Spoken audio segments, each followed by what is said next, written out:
Olá amigos, tudo bem? Esse é mais um episódio do Review. Hoje a gente fala sobre as demissões em massa no setor de tecnologia. Será que as empresas de tecnologia deixaram de ser aquelas empresas legais e promissoras que a gente via antigamente? Fiquem comigo que a gente já volta.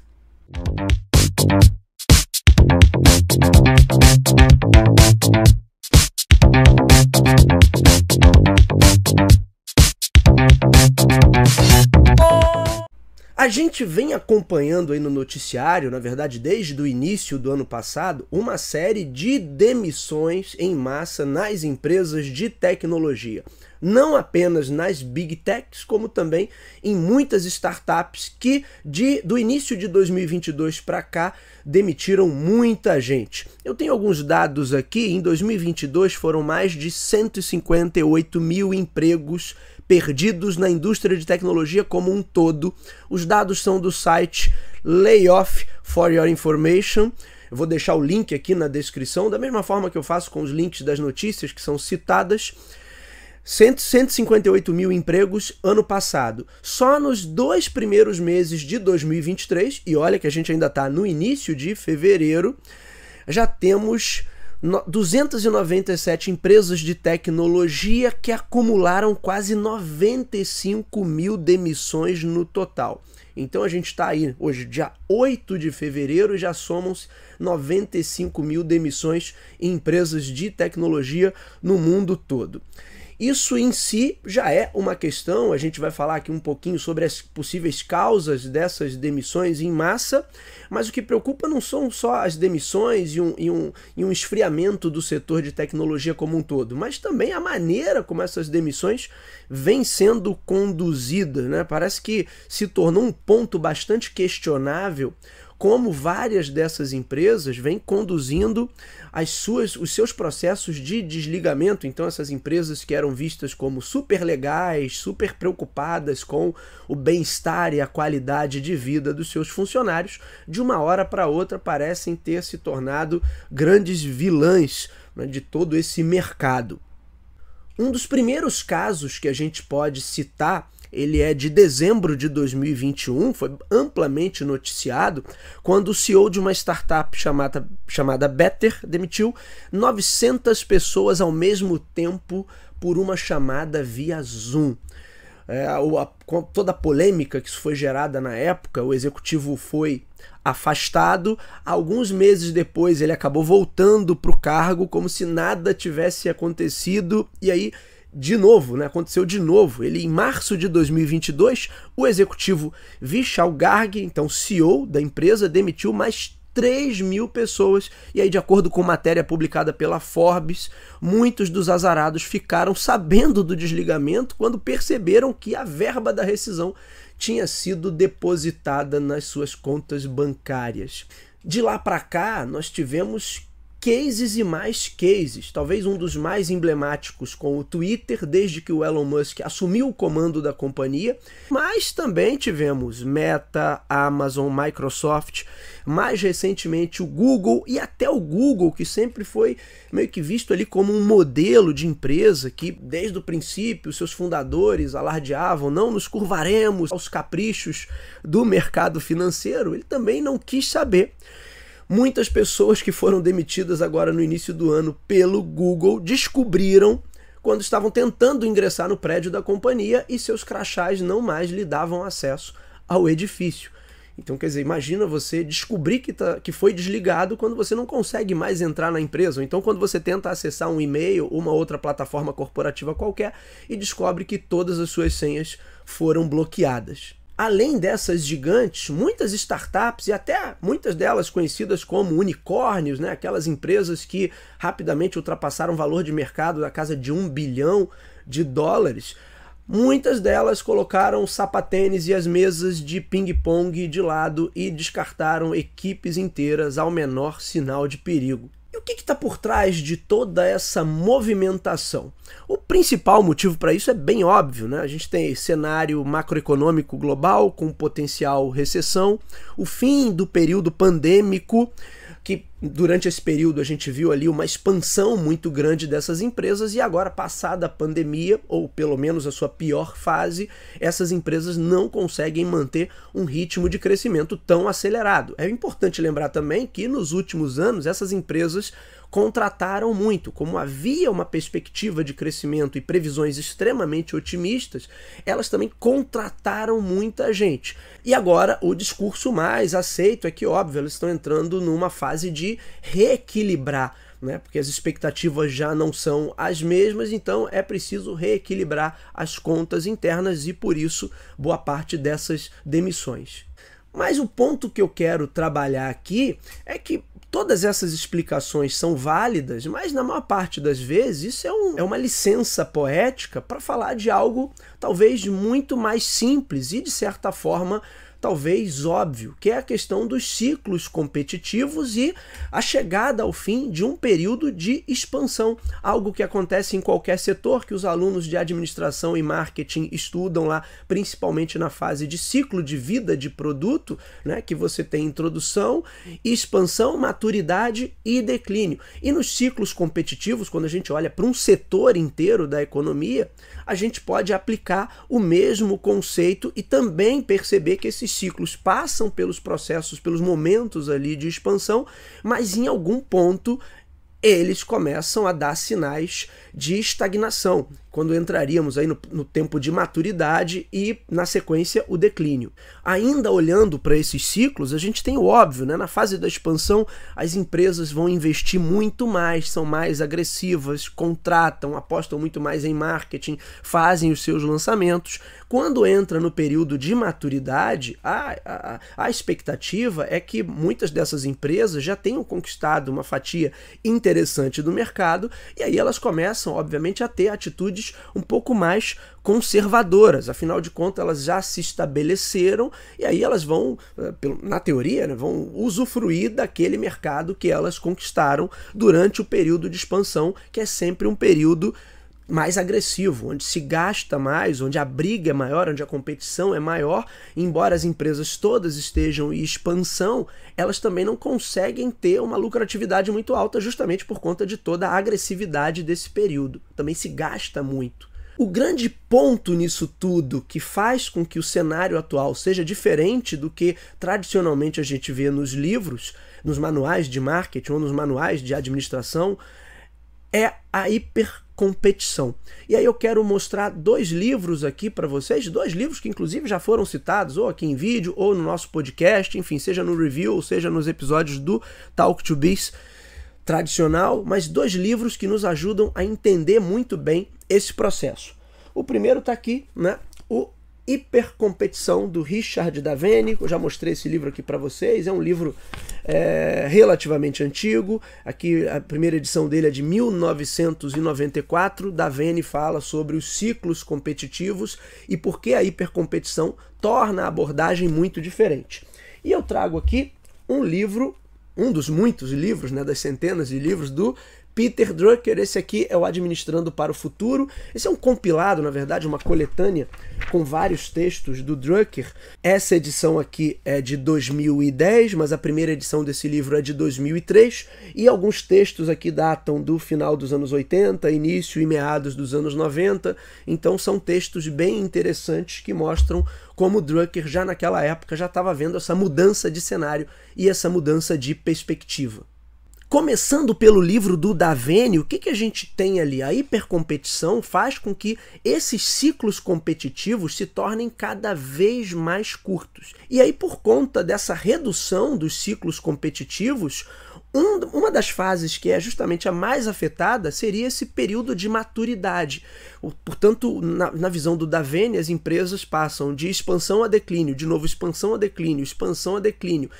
Isso impede que elas tenham a capacidade de fazer um planejamento mais de longo prazo, um planejamento mais conservador, e essas empresas precisam estar em constante mudança, em constante processo de inovação. A gente não vai detalhar, tem vídeo no canal nosso do YouTube, eu falo sobre hipercompetição, então eu vou deixar o link aqui na descrição para que vocês acessem, quem quiser conhecer mais, mas eu acho esse livro um livro essencial para quem quer entender, né, a dinâmica de mercado e a competição nos tempos modernos. Mas um dos pontos é esse, né? Como o mercado muda muito rapidamente, e aí você tem uma série de fatores que explicam essa aceleração, a gente também não vai entrar nesse mérito aqui, mas as empresas investem no período de expansão e elas não têm quase oportunidade de usufruir, vamos dizer assim, desse período de maturidade, porque rapidamente aquele mercado começa a ser corroído pela intensidade da concorrência e ele rapidamente entra em declínio. Eu não consigo estabelecer barreiras competitivas que garantam que uma ou mais empresas que estão ali no comando daquele setor, elas consigam usufruir daquela liderança por um longo período. Portanto, o mercado vai para a expansão, rapidamente ele é corroído pela intensa concorrência e ele, na sequência, entra em declínio. E aí quando a gente fala de setores como o setor de tecnologia, né, onde a instabilidade ali é constante, porque o tempo todo você tem novas soluções, novas plataformas, novas mecânicas e novas ferramentas sendo lançadas, esses efeitos são ainda mais agressivos, né, porque a empresa, de fato, ela parte da expansão para o declínio num piscar de olhos. E isso faz com que essas empresas venham adotando esse comportamento de não esperar, não pagar para ver. Ao menor sinal de problema, elas rapidamente mudam a política e começam a fazer os ajustes necessários, internos ou externos. No caso das demissões, são ajustes internos para tentar manter a rentabilidade daquele negócio, como todas essas empresas, ou praticamente todas, se tornam empresas de capital aberto para conseguir dinheiro de investidores com maior facilidade, elas o tempo todo têm que manter essa expectativa em alta. Aí eu também recomendo que vocês vejam um episódio do Talk to Biz gravado agora em janeiro sobre economia da euforia, que a gente acaba tratando também desse assunto, mas no final das contas é isso, ciclos competitivos muito mais rápidos que acabam gerando esse comportamento quase que esquizofrênico, né? As empresas estão o tempo todo em sinal de alerta e o tempo todo traçando mudanças de rotas, e aí você tem uma dificuldade de gerar de fato um planejamento sólido e que tenha uma visão mais a médio e longo prazo. E aí fica muito fácil, né? Agora, linkando uma coisa com a outra, se eu não tenho, pelo menos no curtíssimo prazo, a perspectiva de continuar crescendo, de continuar abocanhando novas fatias de mercado, ou de continuar lançando novos produtos que aumentem o resultado da empresa pela perspectiva externa, os gestores rapidamente se voltam para uma perspectiva interna e aí começam a desativar setores inteiros, começam a reduzir o quadro, começam a cortar pessoal, a cortar custos de toda maneira, porque se eu preciso garantir que a rentabilidade continue aumentando, mesmo que o mercado já não esteja tão favorável. E aí, de novo, a perspectiva externa está desfavorável, eu me volto para uma perspectiva interna e começo a cortar na própria carne para garantir que os investidores, os acionistas, o mercado financeiro de maneira geral, que apostou dinheiro naquela empresa, ele continue com uma boa perspectiva, continue apostando ali, porque a empresa dá um jeito de manter a rentabilidade dos seus papéis em alta. Também já falei inúmeras vezes aqui no review ou no Talk to Biz sobre essa questão das empresas de tecnologia e de vários outros setores terem, às vezes, perspectivas irreais de faturamento, de crescimento. A gente não vai entrar nesse mérito aqui, mas é claro que a gente sabe, muitas dessas empresas de tecnologia, em especial, nos últimos anos, tinham perspectivas, às vezes, um pouco fora da realidade. No próprio caso de unicórnios, né, a gente tem empresas que estavam avaliadas em mais de 1 bilhão, mas que ainda não faturavam praticamente nada.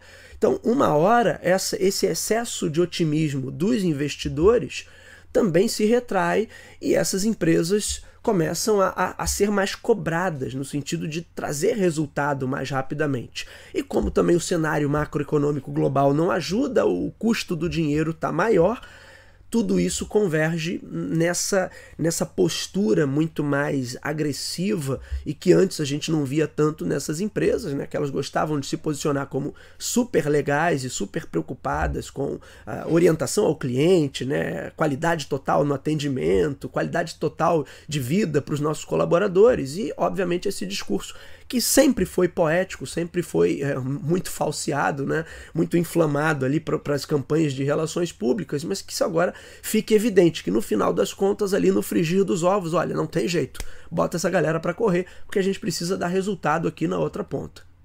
Aí agora migrando para o livro do Drucker, aqui tem vários textos, mas não só nesse livro do Drucker, em outras obras dele também, e também em muitas obras do Philip Kotler, por exemplo, como Marketing 4.0, Marketing 5.0, existe uma crítica muito grande à financeirização das empresas. E aí o Drucker tem uma passagem aqui desse livro que ele coloca da seguinte forma: se essas empresas começam a ser gerenciadas como ativos financeiros e não mais como negócios, que um negócio tem o objetivo ali de gerar valor no longo prazo e se tornar perene, né? Uma empresa não tem data de validade, ou pelo menos ela não é construída com uma data de validade. A ideia de um negócio, um dos fundamentos ali da administração, é justamente a ideia de perenidade, que aquele vai ser um negócio que vai continuar gerando valor para a economia e para a sociedade por um tempo indeterminado, ou para sempre. Para sempre é óbvio, muito tempo, é um exagero poético também, mas eu não tenho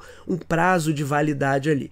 Porém, a partir do momento que eu começo a olhar para essas empresas e tratá-las como ativos financeiros que precisam constantemente entregar um determinado nível de rentabilidade, precisam se valorizar o tempo todo e precisam manter esse mercado financeiro que hoje, como a gente já viu, vive meio que à base dessa euforia, obviamente todo o planejamento de médio e longo prazo acaba sendo sacrificado para dar conta dessas metas de curtíssimo prazo. Isso não é um problema novo, é um problema que já tem algumas décadas, tanto é que em textos do início dos anos 90 o Peter Drucker já lançava essa crítica, inclusive ele fala que como isso afeta a média gerência e a equipe como um todo, que passa a não ter mais comprometimento a partir do momento que esse camarada sabe que ele, não importa o que ele faça, uma simples mudança de ares pode fazer com que tudo se perca e ele perca o seu emprego sem ganhar nada por isso, enquanto os executivos que estão no comando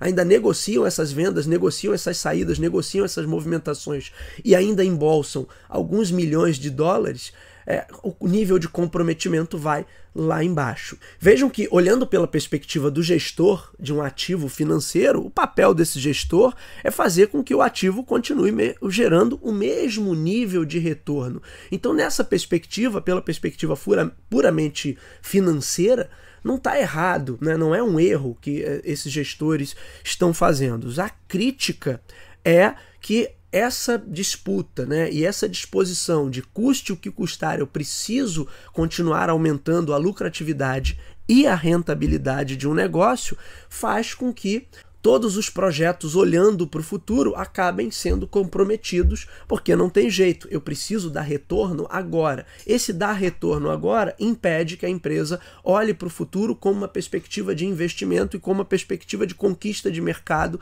e maior lucratividade de uma forma mais gradual. Então as coisas acabam sendo, essas duas visões acabam sendo meio que incompatíveis. E aí entra, mais uma vez, a crítica do Peter Drucker, né? Justamente porque ao pensar a empresa como um ativo financeiro, esquecemos da sua função básica, que é gerar valor para a sociedade por meio da inovação e da produtividade. Inovação e produtividade são as alavancas maiores de qualquer economia. Quando a empresa começa a se voltar só para o aspecto financeiro e começa a ser gerenciada apenas pela perspectiva financeira, como se fosse um ativo, com certeza as questões ligadas à inovação e à produtividade acabam se perdendo. Esses fatores vão ser muito prejudicados quando a perspectiva da direção é meramente financeira. Como eu disse para vocês, o longo prazo vai ser sacrificado em função do curtíssimo prazo. E é em muitas dessas mudanças, em muitos desses momentos, que grandes companhias, inclusive, se perdem. Perdem a capacidade de inovar, elas ainda são muito grandes, então o golpe ainda não é sentido tão rapidamente, mas no final das contas elas acabam perdendo espaço para companhias menores, que essas sim, não tendo ainda todo esse comprometimento com o mercado financeiro, acabam sendo muito mais ágeis em inovar, em gerar valor para os clientes e com isso vão conquistando cada vez mais espaço. E um último ponto que acho que tem que ser colocado, né, é que nada justifica, mesmo nas piores situações econômicas, nada justifica a frieza e o modus operandi que muitas dessas empresas estão adotando nesses processos de desligamento massivo. A coisa fica mais esquisita, né? O contraste é maior, porque justamente essas empresas de tecnologia sempre trabalharam com um discurso, como eu disse para vocês, um esforço poético, né? Para mostrar o quanto elas eram diferentes, o quanto elas eram legais. Na prática nunca foram. Se a gente olhar a competitividade, o quanto essas empresas sempre se mostraram agressivas, a gente vê que elas nunca foram esse parque encantado que os seus programas de branding e de relações públicas vendiam por aí. Mas é fato que elas tinham um cuidado ali muito grande com os seus quadros, com o investimento em capital humano, até porque quando a gente fala da economia do conhecimento, quando o que está em jogo ali, o principal ativo que essas empresas possuem é a inovação, você tem que ter um cuidado muito maior com o capital humano, justamente porque aquilo ali não é uma linha de montagem tradicional, clássica, onde cada um está apertando o seu parafuso e ponto final. Você precisa de uma dedicação a nível subjetivo das pessoas, que é muito maior quando a gente fala de economia do conhecimento.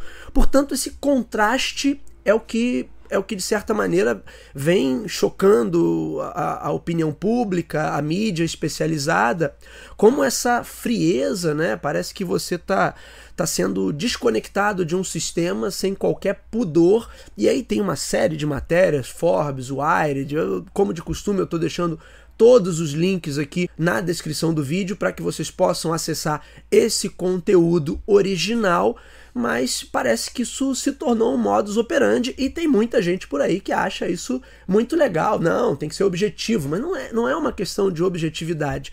Todos esses desligamentos poderiam acontecer de uma forma muito tranquila, de uma forma muito natural e principalmente de uma forma respeitosa. Então acho que fica uma questão aí, um debate ético que precisa ser trabalhado daqui por diante, que será que a gente vai regredir tudo que avançou-se a nível de gestão de capital humano, a nível até de respeito em relação ao cliente, a serem empresas que a gente sempre entendeu como empresas que estavam orientadas à criação de valor, orientadas a marketing, todo esse papo, né, de colocar o cliente no centro da estratégia, e de repente essas empresas, não todas, né, mas muitas delas começam a adotar condutas que são absolutamente deploráveis, que absolutamente questionáveis. Parece que a gente está olhando para aquelas corporações clássicas do terceiro mundo, onde você não tem o menor pudor, você faz o que quiser, para estar acima da lei, e simplesmente a gente vai tomando as decisões e o resto da sociedade que se lasque. Portanto, acho que é um ponto a ser bastante debatido daqui por diante, se essas empresas vão perder, né, todo esse patrimônio que foi construído aí, algumas delas com quase 2 décadas de vida, né, todo esse patrimônio que foi construído com tanto cuidado para de repente se tornarem organizações que, claro, que ainda possuem muito valor, são organizações que têm muito a contribuir, já fizeram muito e continuam fazendo muito, mas que no final das contas vão adotar práticas, modelos de gestão totalmente questionáveis. Eu nem vou entrar aqui no mérito, no tópico de algoritmos e sistemas que decidem quem vai ser ou não desligado, né? Que é um outro ponto que a gente pode trabalhar em episódios futuros. A Amazon já usa alguns sistemas dessa natureza e é provável que companhias muito grandes comecem a contar com auxílio de sistemas e não a decisão de pessoas para indicar quem fica e quem sai Então, será que essa é a melhor maneira de conduzir negócios que são focados em inovação, que são focados na geração de valor? Eu entendo que não, mas a gente continua esse papo num próximo programa. É isso, meus amigos, esse foi o comentário da semana. Nos vemos semana que vem. Até lá!